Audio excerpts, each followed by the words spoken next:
Sir, আপনি তো বাংলাদেশ এবং আন্তর্জাতিকভাবে সাহিত্য নিয়ে কাজ করছেন, আপনার একটা অবদানও রয়েছে।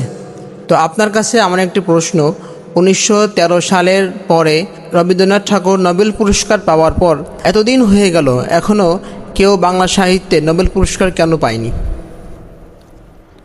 আপনি চমৎকার একটি প্রশ্ন করেছেন। বিশ্বকবি রবীন্দ্রনাথ ঠাকুর তার গীতাঞ্জলি কাব্যের ইংরেজি অনুবাদের জন্য তিনি 1913 সালে বাংলা সাহিত্যে নোবেল পুরস্কার লাভ করেন।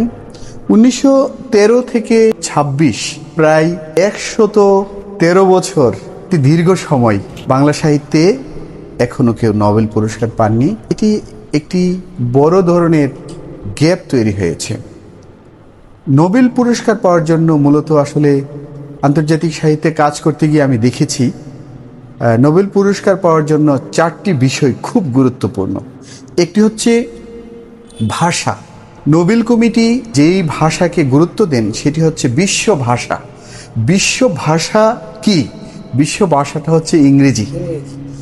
ইংরেজিতে উঁচু মানের অনুবাদ না হলে সেই ভাষার সাহিত্যটি নোবেল কমিটির কাছে ততটা গ্রহণযোগ্য হচ্ছে না।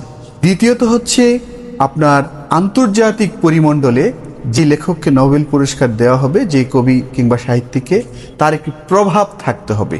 প্রভাবটি কি? প্রভাবটি হচ্ছে তিনি শুধু লেখার জন্যই পরিচিত থাকবেন, বিষয়টি এরকম নয়। শুধু লিখতে পারেন এই গুণের জন্য নোবেল পুরস্কার আন্তর্জাতিক বিষয় এখন দেওয়া হচ্ছে না।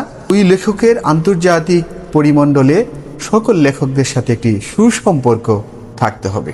এবং তৃতীয় যে বিষয়টি, সেটি হচ্ছে ওই লেখকের মধ্যে অবশ্যই সাহিত্য এমন লেখা সৃষ্টির যোগ্যতা থাকতে হবে। আমি মনে করি বাংলা সাহিত্যে রবীন্দ্রনাথ ঠাকুরের পরেও কাজী নজরুল ইসলামদের বিদ্রোহী কবি, তিনি নোবেল পেতে পারতেন। জীবনানন্দ দাশ নোবেল পেতে পারতেন। আমাদের কবি শামসুর রহমান, আমাদের কবি আল মাহমুদ নোবেল পুরস্কার পেতে পারতেন কিংবা পেতে পারেন। মূল কথা হচ্ছে তাদের লেখাগুলো ইংরেজি ভাষায় উঁচু মানের ইংরেজিতে যেভাবে অনুবাদ হওয়ার কথা ছিল আদৌ পর্যন্ত সেভাবে অনুদিত হয়নি। মূল জায়গাটি হচ্ছে এখানে। এবং চতুর্থত যে বিষয়টি আমি বলবো সেটি হচ্ছে একটি প্রতিযোগিতা। সারা বিশ্বে বিভিন্ন ভাষাভাষী লেখকদের লেখা যখন নোবেল কমিটিতে জমা পড়ে, তখন অনেক কবি লেখকের লেখাই অনেক উঁচু মানের হয়ে থাকে।